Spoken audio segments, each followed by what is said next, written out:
Hello, I'm Professor Lieu. Welcome to our live stream. Today I am doing a stream about how to live stream an art demo on YouTube, especially for those of you who are doing remote learning this semester. This is going to be a really handy skill for you to know how to do.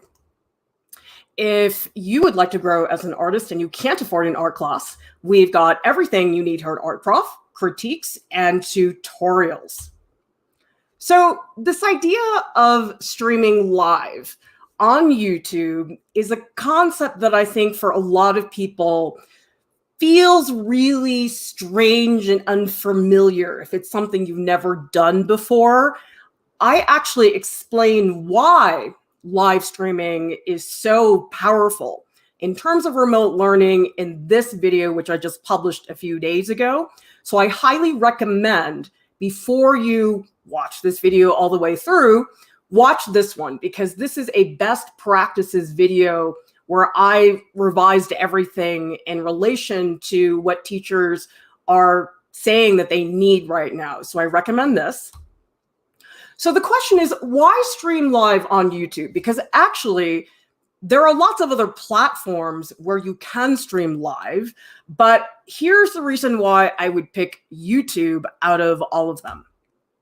Because on Facebook, you have two options for streaming live. You can stream live from your profile, but a lot of people don't like to do that because usually their profile has personal content and you don't want to have to send Facebook requests to students. That gets a little bit dicey. You can also stream live from a Facebook page, but teachers, you know how my students describe Facebook to me, quote, old and boring. So I don't think this is a good option. I know a lot of people are accustomed to Zoom. Zoom really was the first online conferencing platform that a lot of teachers got handed to in the spring because a lot of schools did that. And a lot of people would say, well, I already know how to do Zoom. Why don't I live stream on Zoom? A lot of problems with Zoom. Okay, first of all, it's not made for live streaming. It really is a conferencing platform. And also, if you want to use OBS, which I do recommend for doing an art demo, you can't connect OBS to Zoom. And so, guys, just ditch Zoom, okay? Like, I know so many people are really into Zoom because it's what they know, but it really does not do what you need to do if you want to stream live. Those of you who are watching, tell me if you're a teacher, tell me if you've tried live streaming or if you're just interested and want to know more, because it's always really helpful for me to hear who is hanging out so I can help you guys. So the thing about OBS is that OBS allows you to create customized layouts, which are great for a demo. And then you can hook up OBS to YouTube. It's set up that way. So in OBS, what's awesome about it, you can customize video layouts, you can add images, multiple camera views, you can screen share. And then with all of those elements, there's even more than that, you can drag, crop, resize anything, and you can save templates. You guys can't do that in Zoom, okay? And OBS is free. So it's really hard, in my opinion, to pass this up. And if you want to know how to use OBS, I do explain step-by-step all of the functions that OBS has and then how to hook it up to your YouTube channel. So I would watch that one. Okay, now here's the thing. There are other video platforms where you can live stream. For example, there's Twitch, there's YouTube, and there is Vimeo, okay? Here is why I think you should not use Twitch and Vimeo. For one thing, Twitch really is a gaming platform. I really don't think it's as diverse as something like YouTube. Like YouTube, to me, I think a lot of people don't realize this. It really is education and entertainment. I feel like a lot of people, they just hear about the entertainment side. But tell me in the chat, have you guys ever looked up something on YouTube because you wanted to learn how to do something? I do it all the time. I'm always like, how do I cut an artichoke? Tell me what's the last educational thing you looked up on YouTube and whether you found it and if it helped you. I had a friend who figured out how to fix his dryer from a YouTube tutorial. And so I think YouTube has this sort of reputation for entertainment and silly videos, but actually so much of YouTube is educational, okay? Also, Vimeo, I think, really is for filmmakers, it's for animators, it's really people who are producing video in that field, okay? Now, if you guys look at the numbers, okay, YouTube blows it away, okay? YouTube has 2 billion users. Twitch and Vimeo don't even come close. Now, here's why that actually matters, you guys. Because YouTube, it's such a gigantic platform. Almost everybody has it on their phone as an app. And okay, there are so many privacy options that you guys can set on YouTube. Another thing that I really like, you guys, YouTube is such a big platform and so many people use it that if you guys have a tech problem with YouTube, chances are you can type your question into Google and you'll probably find 18 pages that explain it. You'll find 15 videos. And so getting tech support for YouTube is not difficult. If you are out of school and you're using Panopto, which is another video platform, it's much more obscure though compared to YouTube, I bet you guys anything, if you try to find information to get tech support about Panopto, it's going to be much tougher to get. And this is a really good comment from 10,000 Crows. I use YouTube for looking stuff up more than I even use Google. People don't know this, but YouTube is the second biggest, quote, search engine after Google. A lot of people don't realize that for a lot of students, if they want to know how to do something, they will go to YouTube before they go to Google. And so there really is, I think, a power to how gigantic this platform is. I know a lot of people complain about it and people think, oh, because it's so big, that's a problem. I actually see all kinds of things that are really, really good for that. Okay. The other thing is that pretty much almost all your students, they're going to have the app and they probably can use it in their sleep. And they probably listen to YouTube about 4 or 6 hours a day. And so just the fact that you don't have to explain to your students how to use YouTube is such a big leg up. We have a comment from Natasha. They are saying, somehow I'm more nervous lecturing online rather than face-to-face. So hoping I will get more comfortable as I cover my learning units. That's totally natural, Natasha. Being on video, you guys, it's a completely separate skill than teaching in a brick and mortar classroom. And honestly, it's just practice. You just have to do it more and more because the more you do it, you start to realize that all those little things that you feel self-conscious about, most people don't care. So it's actually really nice when you start to realize all of those things.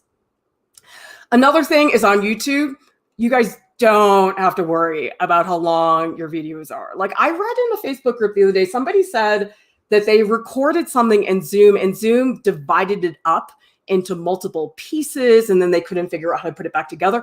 You guys can do a live stream for 12 hours, okay? You are covered. Like it is not a problem in terms of how long you guys want to do this.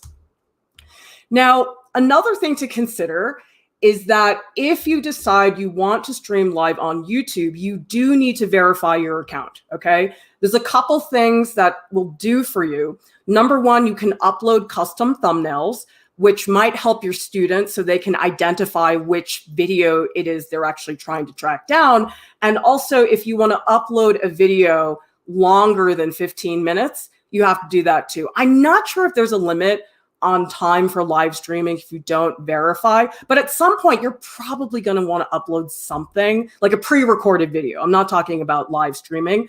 And verifying your account, it's so easy, okay? It's like 4 clicks. So don't be intimidated when you guys see this. Just go to Google and just type in, how do I verify my YouTube account? This is it, okay? It's just like a couple of steps. Look at this, you guys will be fine, okay? Now, for OBS, the greatest thing about it is that it's free. It's fabulous. I'm like, I cannot believe this software, which is so helpful, is free. So this is like a total gift to teachers. And this is what OBS looks like if you guys are wondering. And I do demonstrate step-by-step how to use OBS in this video. I will not go over that right now because otherwise the stream is going to be way too long. So let's talk briefly about live draw-alongs. And those of you guys who were in the draw-along yesterday, maybe you can tell the teachers in the stream why those live draw-alongs are so much fun and why that engagement really, I think, is very impactful in terms of people really doing things together at the same time. And that's what I really think a lot of teachers are after. Like, they want that community, they want people doing things together. And I have found out of everything that I have done online, these are absolutely the most impactful streams in that way. Okay, so for example, you have a video and you go live. And so what I just do is I have an OBS set up like this. I have multiple cameras, I have a timer, I have a reference photo. And the great thing about the draw-alongs is that we have a post-stream chat. We all hang out together in Discord. We have like a big party, guys. It's so fun. Everybody posts what they made during the draw-along. We get to see what everybody does. And you can chat live with everybody. And the chat just keeps moving. Like, for example, Blue Wolf Spirit is saying, I feel like I'm at an in-person class with lots of people. Honestly, it is very close to an in-person classroom. And so here's the Discord where we go in, we post all of our pictures. And I also have this video, which is how to use Discord in case any of you guys are interested in that. And I would encourage you guys, join our Discord because we have channels specifically for educators and I'm in there every day helping people out, okay? All right, so OBS connects to your YouTube channel. And so what you wanna do when you want to live stream, I'm gonna walk you guys through step-by-step exactly how to set up a live stream from scratch. So that's what we're gonna do first. You want to go up into the icon in the upper right-hand corner, which is your profile, and you want to find the live dashboard. So here's how you do it. You want to have the drop-down menu. You're going to select YouTube Studio. That's generally the place where you do all your editing, where you get everything set up for your channel. And so this is what your channel dashboard looks like. There's all the stats and stuff like this, but you guys don't have to worry about if you're a teacher. And really, it's on the upper right. There's like a little icon that looks like it's live streaming. And so you want to click on that icon, and then that is going to take you to your live dashboard. Okay, so when you want to go live, this is where you get started. And what you have is every single one of these listings you guys are looking at, those are upcoming streams. So what I usually do is I will schedule the streams in advance.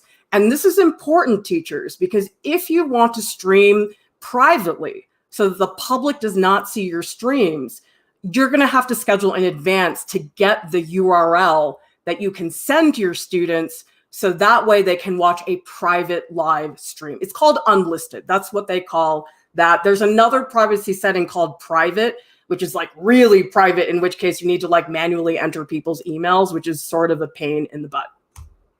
Okay, so what you guys want to do when you want to schedule a new stream, you just go to the blue button in the upper right-hand corner. It says schedule stream. So you're going to click on that. And if you have streamed before, this is what's going to pop up. You can either create a new stream, like totally from scratch.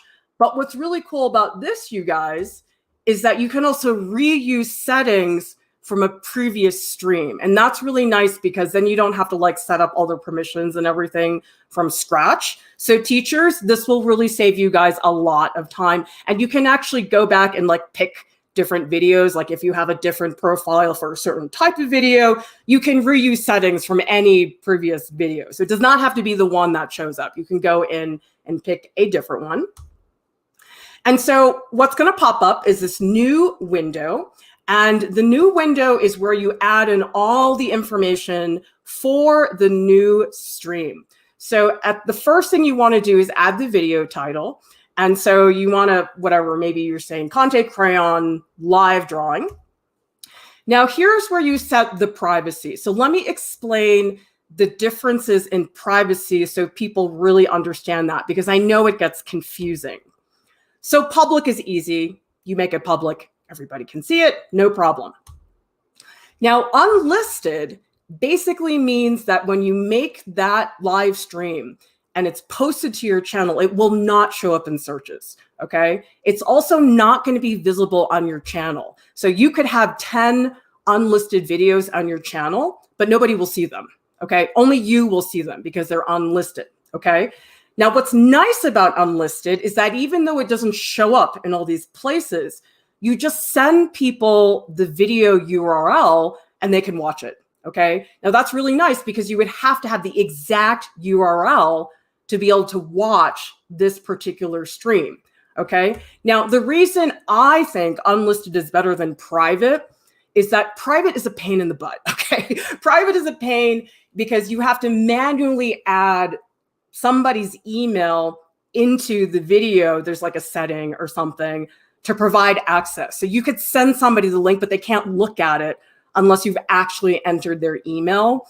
And I just don't think that's necessary. I think if you have a class of 20 students, I think you can tell them, please don't share this. Hopefully they follow that. Even if they shared it with one friend, I don't think it's such a big deal. So my recommendation, if you were worried about privacy as a teacher, I would use unlisted. Or here is another option, okay? If you only tell your students about your YouTube channel and you don't add tags and descriptions, all the bells and whistles that YouTube gives you to promote your channel, honestly, guys, the likeliness that your channel is going to show up on YouTube anywhere is pretty much zero, okay? Because the thing is, YouTube gives you all these tools that help you put your video out there, because most people want their videos to be seen, to be suggested, to be recommended by YouTube. But if you guys have 10 subscribers because you only have a class of 10 students and you don't actively promote it and try to put it out there, it's not going to show up on YouTube because like there's so many videos there. And the only reason YouTube would recommend it is if you are actively promoting it. So Add a Girl is saying, which do you use public? A lot of teachers and schools, I feel, don't want to use public because the idea is that, okay, if your students are paying tuition for access to this content and you make it public, that's not very fair, okay? But like I said, if you don't actively promote your channel and you only tell your students, you're not going to show up in YouTube search.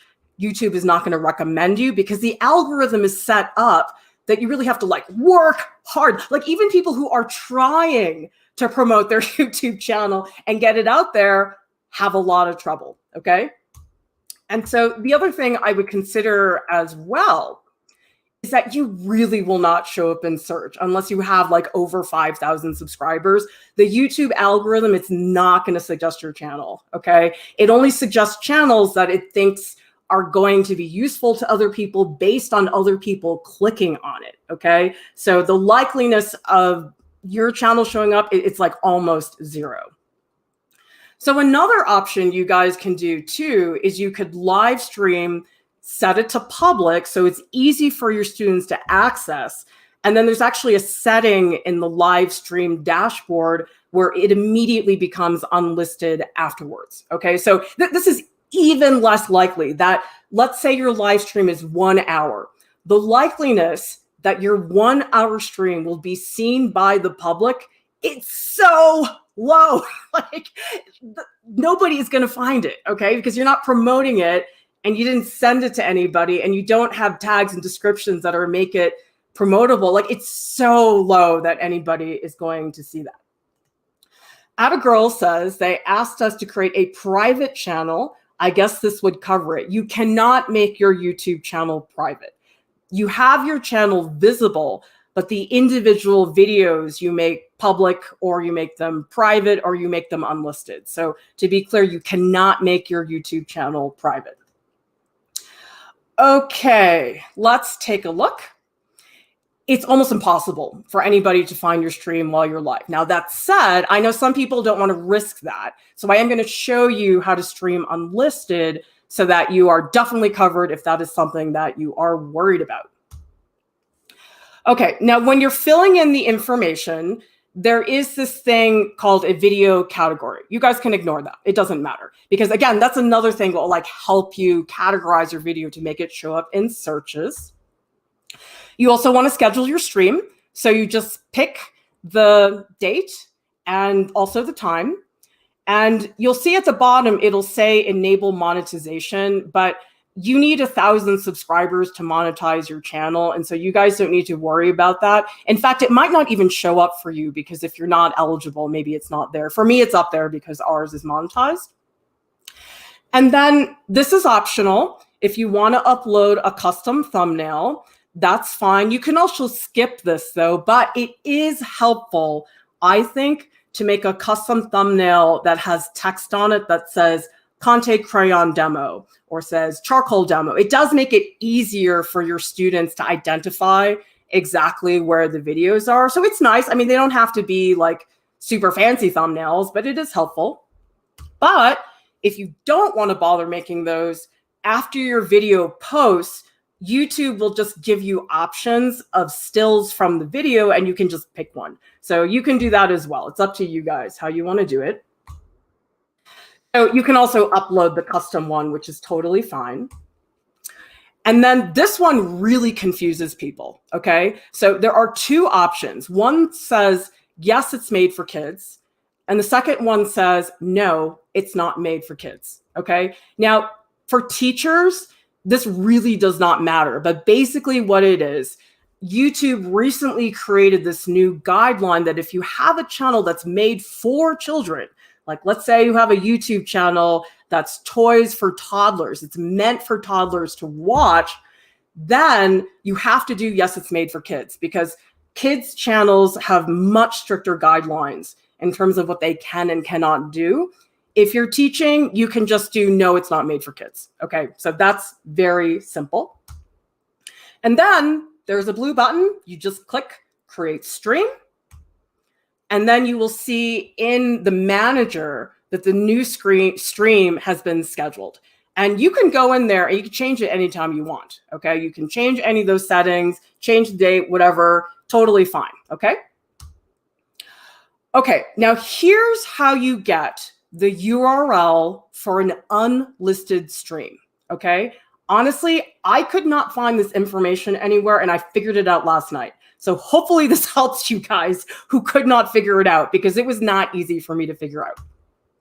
So what you want to do, you have to schedule the stream first, okay? So to get this URL, you schedule the stream and then you click on it.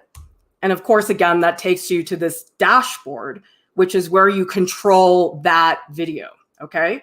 So what you're going to do is up in your browser, you're going to get the unique URL to give to your students, but it's like this, okay? You got to follow through. Don't just cut and paste that because that's not correct. So this is the exact link that's from my dashboard of that scheduled video. This is not the link, okay? This is what you do. Does everybody see the letters and numbers that are in red? That is the unique URL for your unlisted stream. However, you can't just put those numbers in. That's not a URL. So what you do is you take those numbers, which is the stream, and then you add this. Okay, so this beginning part, which is in white letters, every single YouTube link starts with that. Okay, and so basically what you've done is you've cut and pasted the red letters and you've added it to what every YouTube link starts with. And this is the custom URL to your unlisted stream. Okay, you have to do this before you stream if you want to stream unlisted. Okay, so you take this URL and you give this information to your students. You say to your students, I'm going to stream Monday, September 15th at 12 p.m. Eastern Standard Time. I'm going to be doing a gesture drawing demo. You give them the link at the bottom. So at 12 p.m., they cut and paste that link into their browser, and then they will be able to watch your stream unlisted, okay? It's more work, obviously. If you stream publicly, you don't have to deal with any of this. But I know some people are very worried about anybody seeing their stream except for their students. So if you're worried about that, I would do this. Okay, so let's go through the live dashboard so you guys know where everything is. So at the bottom on the left-hand side, that is manage. Okay, so that is the window we're looking at right now, which is all of the scheduled streams. You can go in and edit them and do whatever you want. And then in the middle, there's a setting that says webcam, okay? Now, this is only if you want to do a talking stream, which is just a person talking. You can definitely do that. But if you're doing a demo, you need to use OBS, okay? So probably if you're doing a demo and you want to use OBS, you will not use this setting, okay?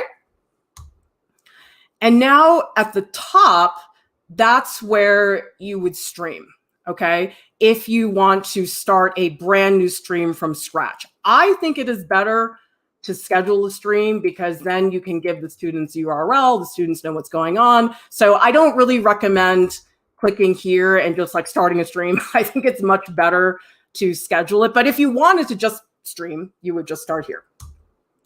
Okay, so let me show you guys how to connect OBS to your YouTube channel.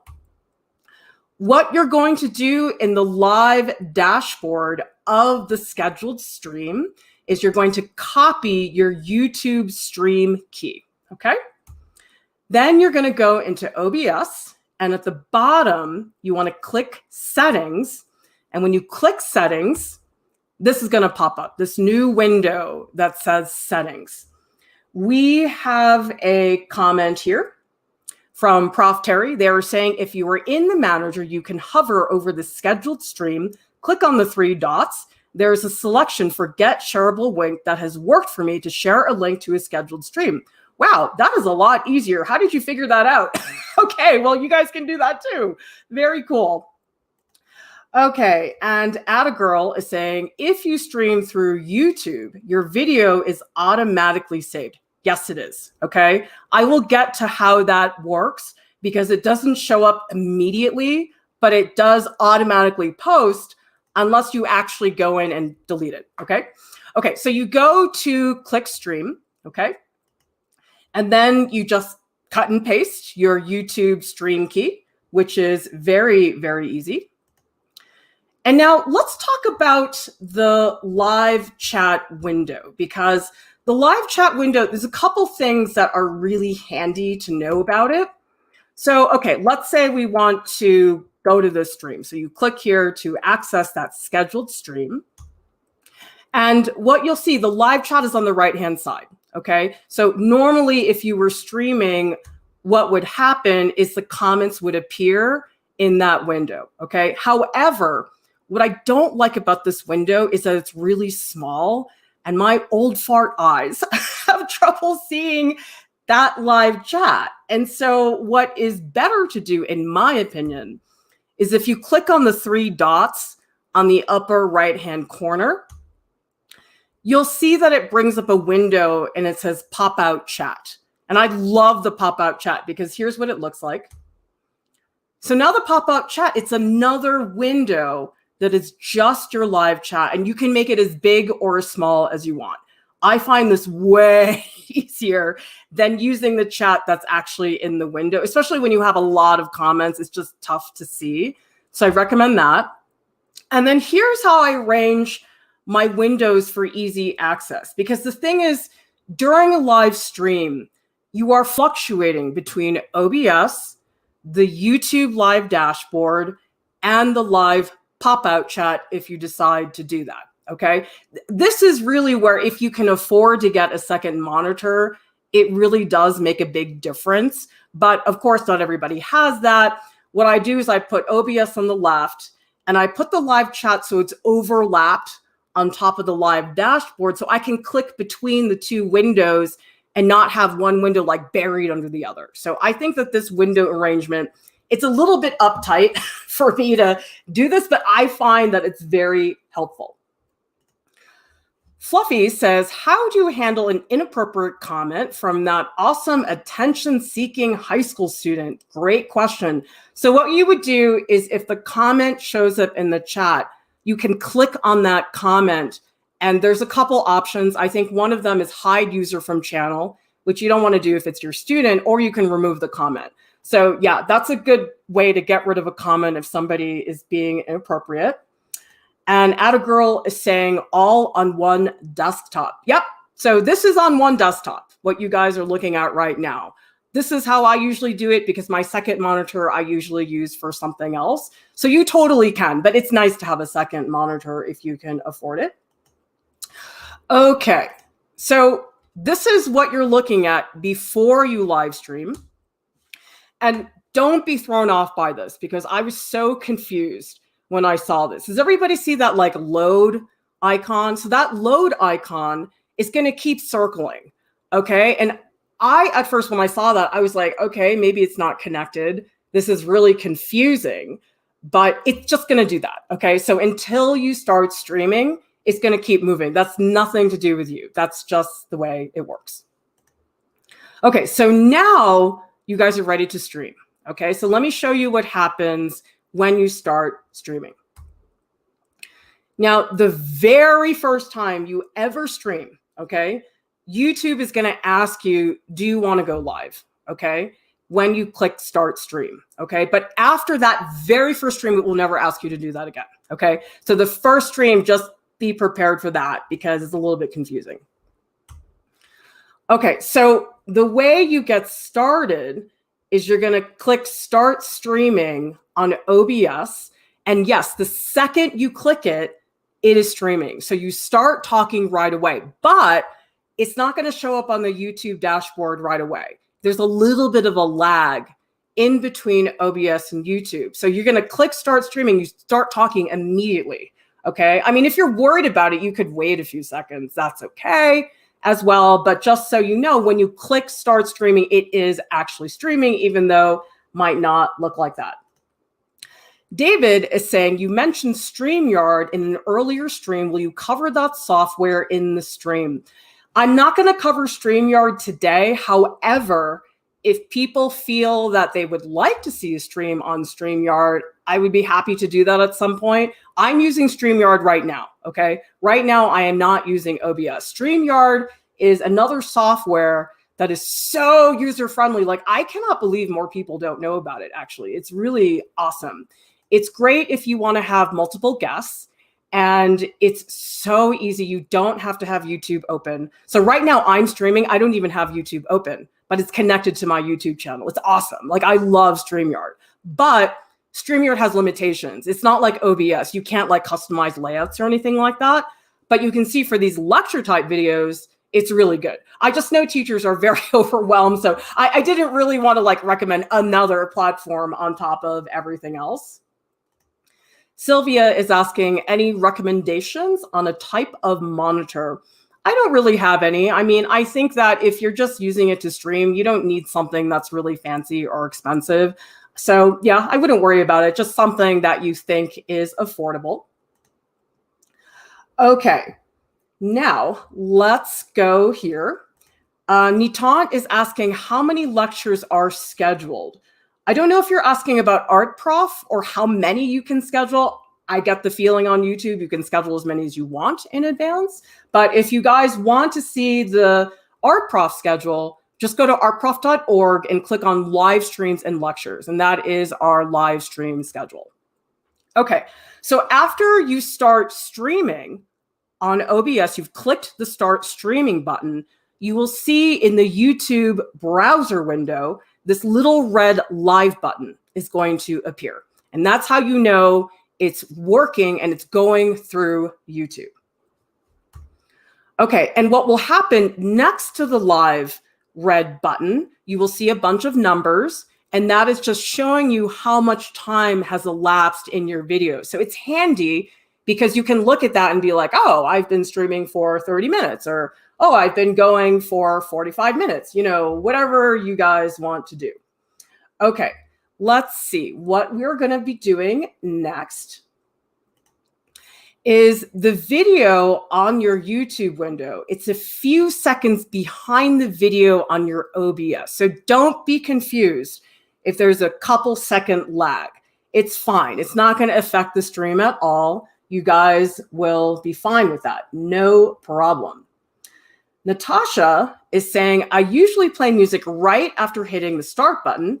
Gives me a few minutes to get ready. Helps me feel less pressured. Yeah, a lot of people on YouTube do that where they just play something for like 10 minutes and then they can get in there. I mean, it's up to you guys. It's a live stream, so it's pretty laid back. So I really wouldn't worry about that so much. And Attagirl is saying you are showing us screenshots in a presentation. Yep, because I don't think I could do all this if it was actually like in front of me. Yep, these are all screenshots that I have taken care of. Morn Blank is saying, I always messed up when it comes to audio. Do you use audio interface to stream? What I do is I connect my mic to OBS. And OBS has a window where you can actually visually see to make sure your mic is actually working. And so it could be that you don't have a mic, or maybe your mic is not connected or something like that. That can get a little bit tricky, but that's the easiest way. If you're using OBS, there's actually a source. You just add the source for your mic, and then that's pretty straightforward. Okay. And so Attagirl is saying, so you were not working on YouTube, rather through OBS for the action. Exactly. So OBS is where what's happening, okay? Like you're clicking through things, you're showing stuff, you're doing the demo. That is on OBS. YouTube is just the messenger, okay? YouTube is just what puts what you're doing on OBS out there for people to see, okay?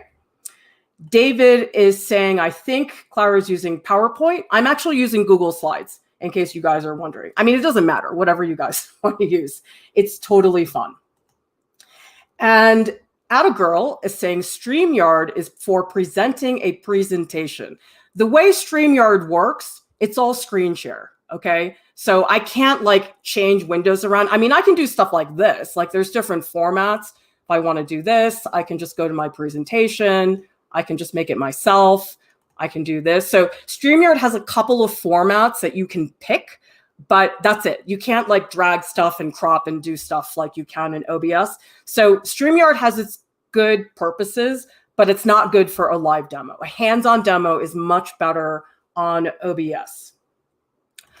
Okay, so when you guys are streaming live, you will notice in the live chat that that's where the comments are going to appear. Okay, so that's where you're looking. And what I usually do is I take time to look at comments and then I do something else, because you can't do both at the same time. That's really crazy. Sylvia says, are the students listed somewhere for attendance? YouTube does not have something for that, but what you can do is set up some rule, and you can say to the students, okay, when you guys join the live stream, please type a comment into the live chat so I know you're there. The only thing is you do have to make a list of which student is which username, because oftentimes their username is not their real name. So you have to make sure that you figure that out in advance. And Nitant is asking, how many cameras do you take for recording the live stream? Right now, I'm only using one camera because I'm just doing a talking head video. But if you want to do a hands-on demo and you want to show your face and your hands, I always have two cameras, okay? Okay, so when you guys are actually running a live stream, you have to explain to people in advance that while you're doing the drawing part, you're not going to look at the live chat, okay? Because what happens is if you don't explain that and you're drawing and you can't draw and look at the chat at the same time, and people are typing in the chat and they're asking you questions, but you're ignoring them, that makes them not want to watch anymore, right? Right, you guys? So I always do this when I do a live stream. I say, okay, guys, I'm going to have periods during the stream. I'm going to draw for like 10 minutes and I'm not going to look at the chat, but you guys can add questions and comments in the chat. And then after that, I will take breaks so I can read the live chat and answer questions. Students really need to understand that, because I think nothing makes people want to leave a live stream faster than feeling like they are being totally ignored. So, I mean, unless you have like 5 million subscribers, in which case there's not a lot you can do about that, but it is really helpful just so people know how you're actually going to structure the stream. Okay, engaging with the live chat is so important, guys. Okay, this is the crux of a live stream. And if you cannot engage with the live chat, you might as well just make a pre-recorded video. Like, there's sort of no point if you're not going to really reap the rewards of having a live chat. Okay, so couple things you can do to engage with a live chat is you need to stimulate it, okay? You can't just expect that people will watch and just type stuff on their own, okay? You really are responsible for stimulating the live chat. And here are a couple ways you guys can do this. You can ask simple questions, really simple, okay? Like don't ask people, what is the role of painting in the 21st century? Like, you're not going to ask that. Nobody's going to answer that question. Or even what I see a lot on social media, people will say things like, what do you think? Something really open-ended. And it's like, that takes too much effort. Okay. So if you ask a simple question, like you guys will notice during the stream, at the beginning, I said, tell me in the chat if you're a teacher. That is so easy for people to answer. Or I'll say, hey, did you guys do my draw along yesterday? And a bunch of you guys can just pop in, yeah, I did. Or no, I missed it. Something really, really easy that people don't have to think too hard about. So important for engaging that. So do you like pencil or charcoal better? Do you think hands are hard to draw? I mean, if you're worried about it, you can write down some of these in advance so you have them really ready to go.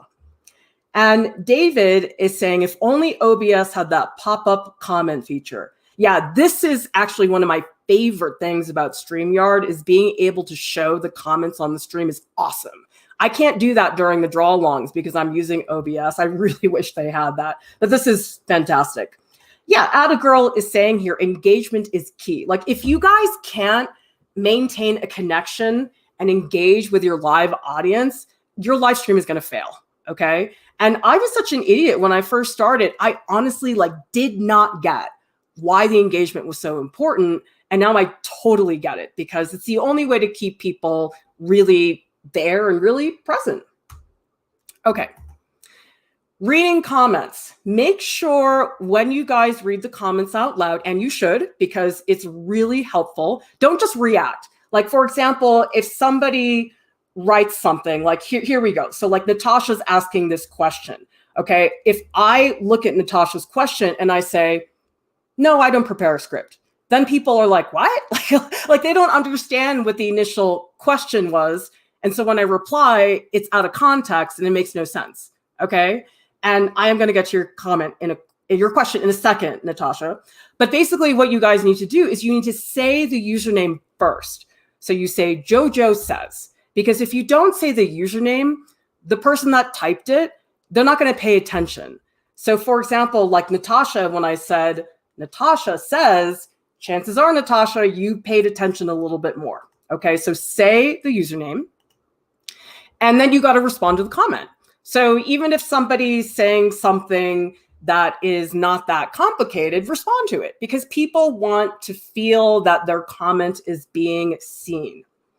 So now let's respond to Natasha's comment. Do you prepare a script for every live stream? I don't. What I usually do, though, is I will prepare some bullet points. Let's say there are 4 main ideas that I really want people to understand. I'll just jot those down. But if you think about it, would you prepare a script in the classroom? No, you wouldn't. You probably would plan a little in advance. I want to cover this, this, and this, but no script. So again, this is where replicating the classroom experience is better, because when I first started making videos like 6 years ago, I was preparing a script. And honestly, the script, it made me really uptight and nervous. And when I threw away our scripts and I just said, oh, I'm in a classroom, It was so easy. I was like, wow, I don't have to prep anything. And the delivery was better. And I wasn't so uptight. I was much more relaxed when I did not have a script. I know that's your first impression. When people think about recording a video, they really do think, oh, I need a script. You don't, okay? Because you're in the classroom as it is. That is really very similar to what you would normally be doing. See, here we have a comment from Nitant. They're saying this is one of the most interactive comment sections in YouTube. And that's why we have a good audience here, because you guys, I'm going to guess, tell me yes or no in the chat. You guys feel seen. You feel like when you're watching a live stream here at Art Prof, that people are noticing you, people are listening to you. If you go to a live stream and nobody listens to you, nobody acknowledges you, it makes you not want to watch. Then it's like it might as well just be a pre-recorded video. Okay, so let's talk about how to end the stream. And by the way, this video has information on OBS. It has information on the physical setup, information about equipment, all that type of stuff. Okay, so you guys can go watch that. Yeah, David, this is a really good comment. The only thing that's prepared are the slides. That's how I do it, because once I see this slide, I say, oh, I'm going to talk about ending a stream now. So for me, that's pretty easy. I mean, I prepare these like epic slideshows. Like my average slideshow for Art Prof probably has about 150 slides. So, but the thing is, like, I'm a big dork and I love making slideshows. I don't know, like I love making all the little arrows and I love like resizing. I'm a big dork. So yes. 10,000 crows. I'm so happy you feel seen. That's great. Well, because I think, and you guys can tell me if you agree with this, I think that the internet for a lot of people really feels like they are shouting into a big black hole. And so when somebody actually notices you and says, oh, you exist, people go, whoa, like it's like, it feels like a miracle when somebody's actually acknowledging you online. Yeah, like Natasha saying here, yes, I feel like I'm in a class. It feels natural. Yep, that's exactly how it should feel.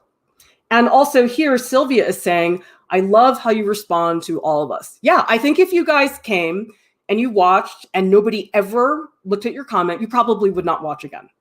Okay, so let's talk about how to end the stream. So you look for the big red button in the upper right-hand corner. It says end stream. And then what you do is you will notice that all of a sudden your YouTube dashboard has this picture and it says stream finished. Okay, so before you were seeing what was in OBS, but now you're seeing this. And so now it says stream finished and you know you are done. Now, what you don't want to do though, and I always do this, I'll show you guys in a second. I always forget to turn off OBS. Like, I don't know why. Like the other day I did this and OBS was running for like another hour, like past the stream. So don't forget, after the stream has finished and YouTube has told you it's finished, you got to make sure you click stop streaming on OBS. There's just a little button there that says stop streaming. Okay. Maria says, it's like, I know 10,000 Crows is always in the chat because their name gets mentioned so much. Yeah, I think that's really, really important. Kim is saying, how do you handle group critiques online? What do you use for one-on-one coaching or feedback? Kim, I actually did a stream a couple of days ago. It's very recent. The thumbnail says what you need to know to teach online. At the end of that video, I describe different ways to do group critiques online. I use Discord. I mean, it depends on what platform you're using, but I would watch that video because that has all that information. And if you can't remember, send me a comment on YouTube or social media and I'll direct you in the right place. Okay, now here's what's important to know. After you finish your stream, okay, it takes YouTube about 30 minutes to process your live stream. Now, it really depends on how long the video is. So if your video is 1 minute, it's not going to take 30 minutes. It's probably going to take like 5 minutes or something, okay? But don't panic if you look at your channel and you're like, where's the video? It's processing, okay? Don't worry about it. It totally is there. But if you have a live stream and it's 2 hours, it could take longer than 30 minutes, okay? Your video will appear on your channel after it processes, okay? So do not worry about that. I've never had a problem with the video disappearing, so you guys probably will be fine.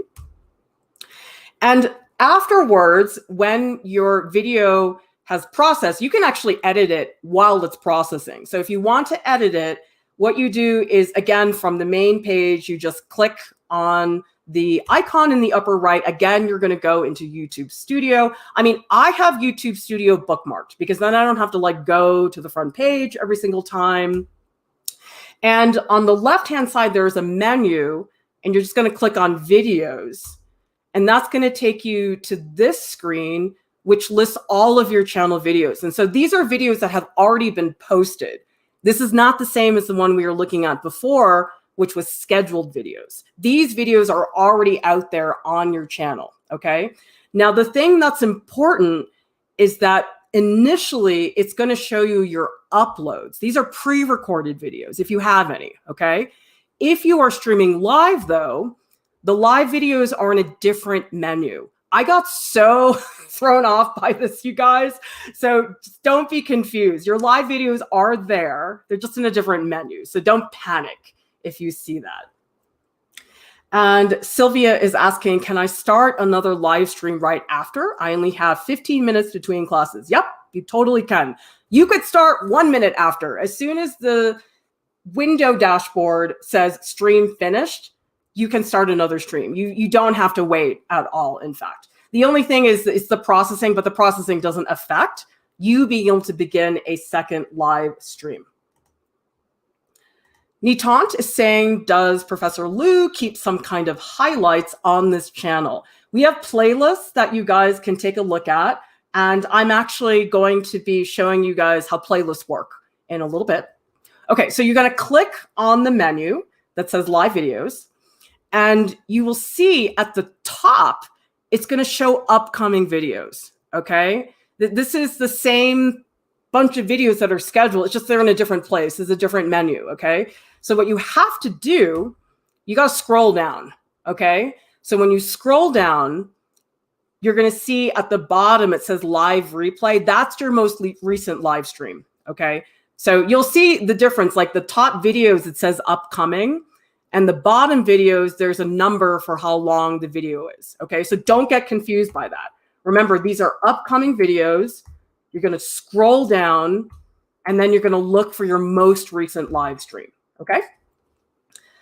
Kim is saying, my challenge is working with an older population, not sure if they would be willing to use Discord since it might be confusing for them to have to switch to another platform. Yeah, it is work for people. And I know some people are very turned off by needing to learn another platform.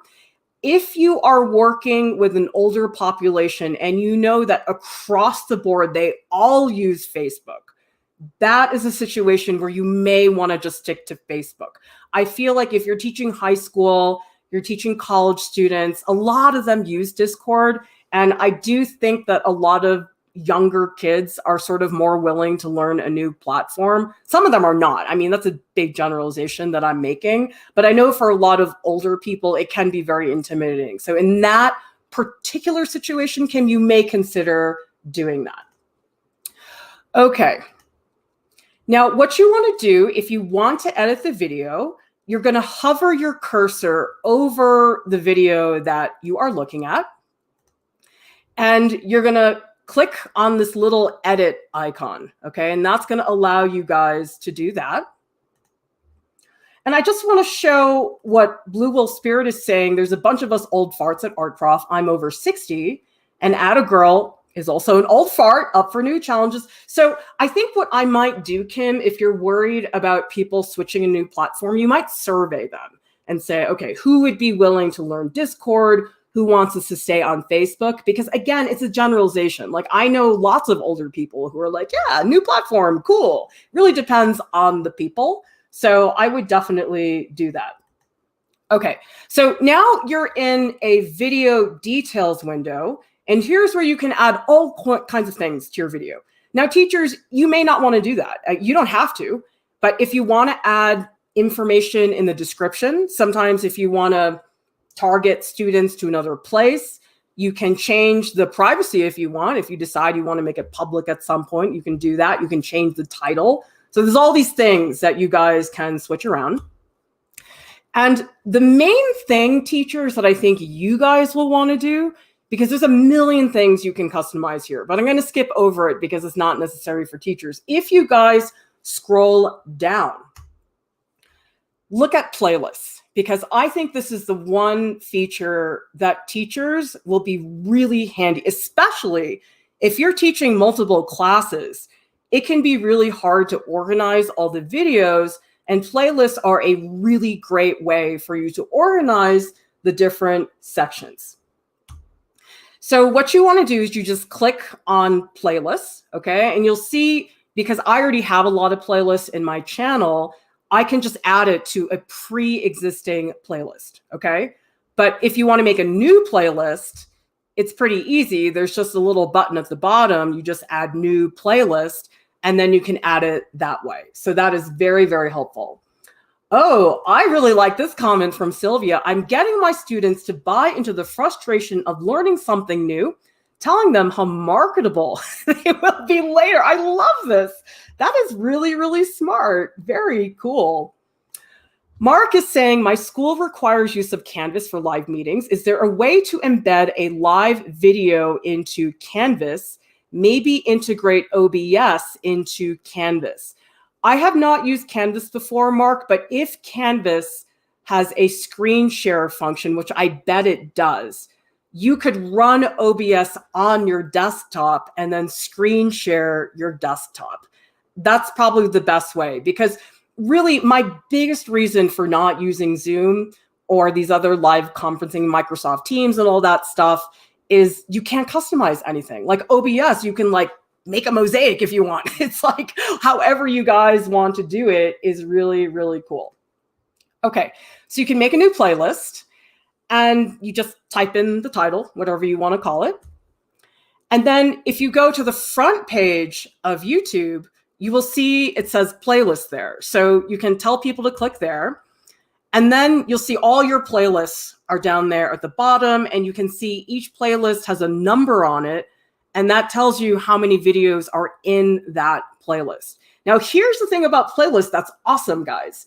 You can put any video that's on YouTube in a playlist. It does not have to be your video. And so this is what I did when I was teaching a senior seminar class at RISD. I had a couple Art 21 PBS videos that I wanted to show them. So I just made a playlist of those PBS Art 21 videos, and I had everything in one place. I mean, you can mix it. You can put a playlist that has 3 of your videos, 3 PBS videos. It's fantastic. So teachers, I would definitely use YouTube playlists. They are super, super handy. Atta is saying perhaps each different group could be a playlist. Yeah, like you could say if you are teaching drawing, printmaking, and drawing 2, you can have one playlist is drawing 2. One playlist is drawing 1. It's really nice. And then you can just share the link of the playlist to the students, and it's a lot easier to use that way. So you can see the numbers will show you how many videos are on the playlist. And when you click on the playlist, it's going to look like it just took you to one video. Okay, so don't be confused. What you have to do is you have to scroll down, and then you will see at the bottom on the right, those are the videos in the playlist. And I believe if you watch a playlist, it just keeps playing. So if you want to binge Art Prof, you can just play a playlist, let it keep going. So these are all the videos in the playlist. Okay. Now, if you want to edit the playlist, which you may want to do, is you can just click on the playlist title and then you can edit. So what you can do is if you want to just click on those 2 little lines, you can just drag the videos. Like let's say you want the playlist to be in a particular order. You want the students to watch it in a certain order. You just drag them up and down, really easy. And then you can also click on those 3 little dots. So if you want to edit the playlist, you can, for example, remove it. You can move it up, you can move it down, you can make it the thumbnail, all these little things that you guys can do. Yes, so Atta Atta Girl's asking, can you order and rename videos? So if you want to rename the video, you have to go back into the YouTube manager. Here, you can only reorder them, okay? But you can always edit stuff later on. Okay, so you edit the playlist. And now, again, if you guys are worried about privacy, okay? This confused me at first. You have to set the playlist to unlisted, okay? Because if you don't do that, you could end up with unlisted videos that are in a public playlist. Does everybody see this?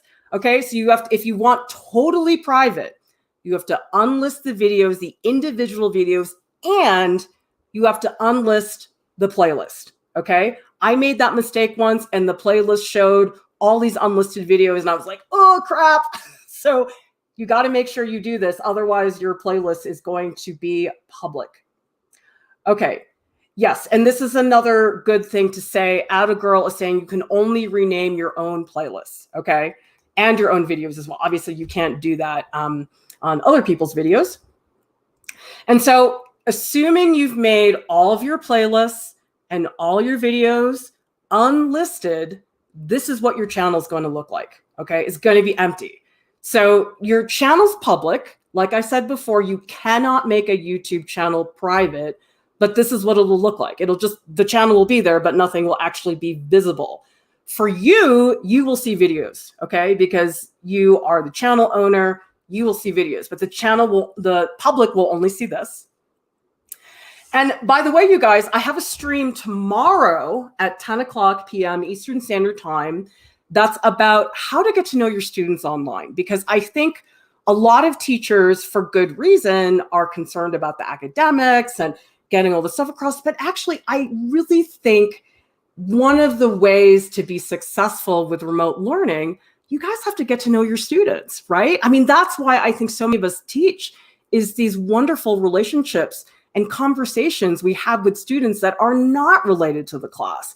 And I have to say, unfortunately, this is much harder to do online than it is in person. In person, you really can just have a silly conversation whenever. It's really easy, not online. Felicia says, I made the mistake of checking Creative Commons on a video. Dozens of knockoff copies began to show up on YouTube, mostly out of India of all places. Oh, wow, that's weird. Yeah, I didn't know where, oh, I guess that must be in advanced settings. Okay, like I never go in there, but yeah, there's even more settings. Like I didn't even go over like half of the settings and things you can change. So many things. Like if you want to be like a YouTuber and you want to like promote your stuff and get your channel out there, that's a whole other live stream, okay? This stream is really for teachers who want to keep their content for their students, keep it private. It's a whole different story if you actually want your stuff to actually get out there. Yeah, so Mark is excited about this because you know what? At first I was thinking to myself, I was like, oh, I don't need to make a stream about this. But then actually what I did was I surveyed a bunch of students and I said, well, what can teachers do? They had such good ideas. Like there was one tip about emojis that I was like, oh my God, that's brilliant. So I'm going to share those with you guys tomorrow because I think what helps me is that I'm not teaching right now. And so I have all of these students who follow me online and I can ask them questions and they tell me everything. So it's really nice. I've got this like really great connection of students. Okay. And so just to show you guys, we will talk in that stream tomorrow about icebreakers you guys can do. I've got lots of art games that I think will be really fun. These are really cool to do. And this is the stream that if you have not watched the stream, this is my like best practices stream. So I feel like a lot of my other streams are very specific. This one is general. So I would recommend looking at this one. And then again on artprof.org, if you don't know, there's a teaching and learning art online section where we have consolidated all of our content. And you guys can see there are multiple sections. There's equipment for teachers, hybrid teaching, mistakes to avoid. Mark Cregan is asking about the stream tomorrow. The stream tomorrow is at 10 p.m. Eastern Standard Time.